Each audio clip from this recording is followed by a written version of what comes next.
Harley Davidson might already have a Sportster model. In fact, it's got a few of them. But the V-Rod Muscle, in my opinion, is Harley Davidson's true Sportster. With over 120 horsepower and crap loads of torque, it is Harley's most powerful production motorcycle. And with a top speed of over 120 mile an hour, no other Harley, unless it's substantially modified, is going to stay with this bike. Read the full test of Cycle Talk's V-Rod Muscle in the January 2015 issue. Get the app from the App Store or download the PDF from cycletalk.com.au. But is it all engine? Does the rest of the bike allow you to explore the engine's performance?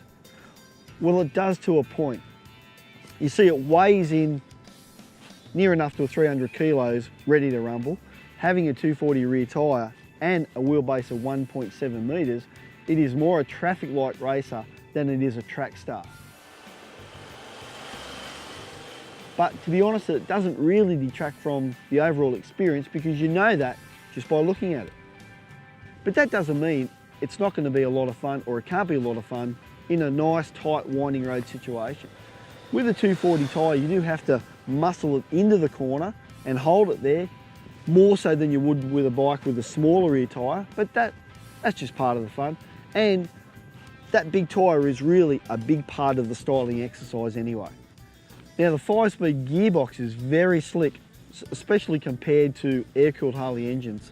And first gear is very tall, but that's okay. And it's even got a slipper clutch. Now, that's something you normally find on more track-focused bikes. But when you are braking hard into a corner and going down through the gears, you definitely can feel it working.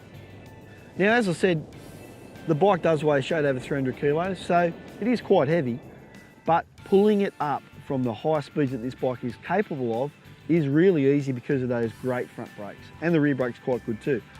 And this is no doubt helped by the low centre of gravity, the long wheelbase, and that raked out front end. Stability is very good. Out on the open road, this bike is a lot of fun to ride. Now, you might think it's just a boulevard cruiser or a traffic light racer, but it's better than that. It's more than that. In nice winding roads, especially on good surfaces, once you get the bike muscled in, those inverted forks on the front work really well. It's got more ground clearance than what you might think. The rear suspension's pretty good, could have a little bit more travel, but overall, it's hard to beat, and it's just a lot of fun to ride. If you come from other styles of bikes to cruisers, especially a performance cruiser like this, you're best off adapting your riding style to suit the bike rather than the other way around. That way then you get the best out of it. And the best way to ride this bike, especially in tight roads, is the point and squirt method. It's unbelievable then, and you can ride it in decently fast. But there's more to the V-Rod Muscle really than what you might think. Yes, it is a performance cruiser, but you can easily tour on this bike too.